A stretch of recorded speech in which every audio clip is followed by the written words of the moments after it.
த heroic moment. வணக்கம், இது என்னுடைய அகக்குரல். ரீசெண்டாக இப்போ இன்டர்நெட் ஃபுல்லாக ட்ரெண்ட் ஆகிக்கிட்டு இருக்க பென்குயின் வீடியோ பார்த்து நம்ம எல்லாமே இன்ஸ்பயர் ஆகிறோம். அதில் இன்ஸ்பிரேஷனே அந்த ஹீரோயிக் மூமெண்ட்டு தான்.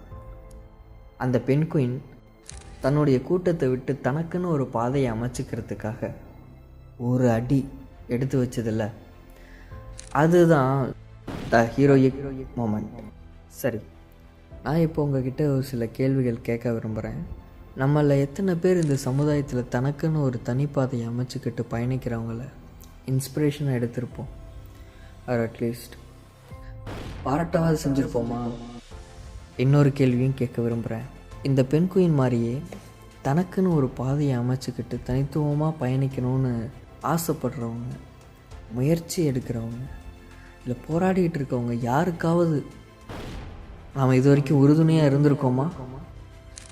மேபி ஒரு சில மனிதர்களோ இல்லை அந்த பென்குயினோட கூட்டமோ அதோட தனித்துவமான பயணத்தை புரிஞ்சுக்கிட்டு அதுக்கு உறுதுணையாக இருந்திருந்தா அதால் அதனோட இலக்கை அடைஞ்சிருக்க முடியுமோ என்னவோ.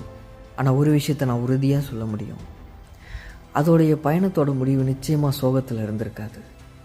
அது தனக்குன்னு ஒரு பாதையை தேர்ந்தெடுத்து வச்ச முதல் அடி, அதுவே போதும், மனநிறைவானது. ஸோ நாம் இன்றைக்கே ஒரு உறுதிமொழி எடுப்போம். நம்மளுடைய தனித்துவமான பயணத்துக்காக இன்றைக்கே முதலடி எடுத்து வைப்போம். The heroic moment. நம்மள மாதிரியே தனித்துவமாக பயணிக்க விரும்புகிறவங்களுக்கும் உறுதுணையாக இருப்போம். It's the pledge of a penguin.